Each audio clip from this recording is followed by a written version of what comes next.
danna subscribe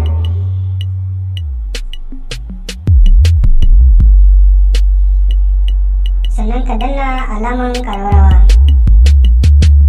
domin sanar da kai sababbin shirye-shiryenmu da zarar mun dora. Mun gode. Gaba ɗaya family ɗina a ce kana tare da iyalinka. A ce ba wanda ya kawo sai kai kadai. To ni yanzu tsaya wai ga kurewa wai ni yanzu rage cikin gidan nan gashi wai ban da ita. Kuma ni ne wai a depot ɗinku. Ka ga yadda suke saka kayan leda suna shigowa gurin ku. Bari kai ka ba da nisa ba. Suka sun je ɗan gidan mu sun zo an musu test tun da na fara rashin ni farko da ina zazzabi da ciwon kai. Ba inda nake zama sai aka cinye ba. Amma ni ka seta min layuka mana na yan gidan rediyo mana. Na jawo kai. Na rantsa da Allah ba ni jawo kai. Ni ba yau ban na gidan bari gidan yau zan bari. Ni fa yanzu ban na ce zan bari gidan nan. Ai ni da na aga dan tawaye ne ni an ce negative ne ni. Ai ni an tabbatar dan tawaye ne. Za a yi rigima da ni. Zan tona musu asiri kuma. Ni ban ba su zauna lafiya. Wallahi tallahi ba don mai gidana ba. Wallahi da nayi musu shiriya ba. Ba Alhaji kai kake dan siyasa ma. Na rantsa maka da Allah. Billahi lazi in na fara minti na fara posting a Facebook wallahi sai an zo cikin na wannan yara.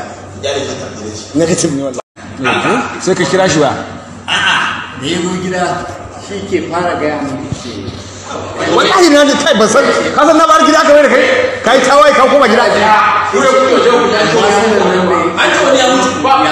Ba wanda ya mutu.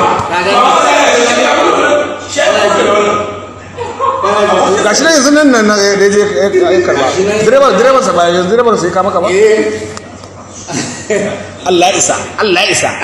Ko maliki wannan ICU na kirki ga wata kujera ta gidan yan gayu kuma duk sunan mu masu corona wai Allah ya isa.